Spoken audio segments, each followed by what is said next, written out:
നമസ്കാരം. നിങ്ങളോട് ആരെങ്കിലും അകാരണമായി സംസാരിക്കാതിരിക്കുന്നുണ്ടോ?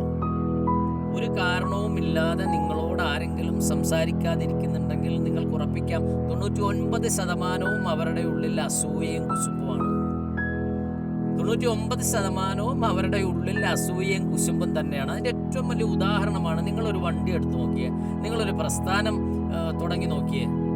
അപ്പോൾ അറിയാം, നമ്മളോട് സ്നേഹിച്ചിരുന്ന, നമ്മളുമായിട്ട് ഒരുപാട് സഹകരിച്ചിരുന്ന നമ്മുടെ ബന്ധുമിത്രാദികൾക്ക് പോലും, നമ്മുടെ സഹോദരങ്ങളായാലും നമ്മുടെ ഏറ്റവും അടുത്ത ആൾക്കാരായാലും നമുക്ക് പ്രിയപ്പെട്ട ആൾക്കാരായിട്ട് ഒരുപാട് പേരുണ്ടല്ലേ. നമ്മൾ നല്ല രീതിയിൽ സഹകരിച്ചുകൊണ്ടിരിക്കുന്നവർ പലരും പതുക്കെ നമ്മളോട് മിണ്ടാണ്ടാവും. അത് ഈ അസൂയം കുശുമ്പുവാ. ഇത്തരക്കാരോട് ചെയ്യേണ്ട എന്താണെന്നറിയാമോ? നമ്മൾ മൈൻഡേ ചെയ്യേണ്ട ഒരു കാര്യങ്ങളും ഇല്ല. അവരുടെ വഴിക്കും നമ്മൾ നമ്മുടെ വഴിക്കും പോകും. പക്ഷേ വേറൊരു കാര്യമുണ്ട് കേട്ടോ, ക്ഷമ.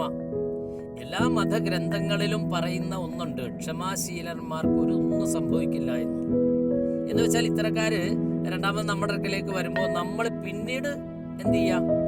അവരെ ധിക്കരിക്കരുത്.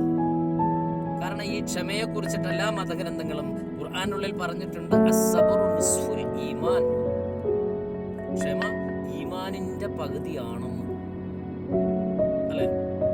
അപ്പൊ എന്ത് തന്നെയായാലും ഈ കുശുമ്പും അസൂയയും ഉള്ളവര് നമ്മളോട് അകാരണമായി മിണ്ടാണ്ട് നടക്കുന്നു എങ്കിൽ അത് മൈൻഡേ ചെയ്യരുത്.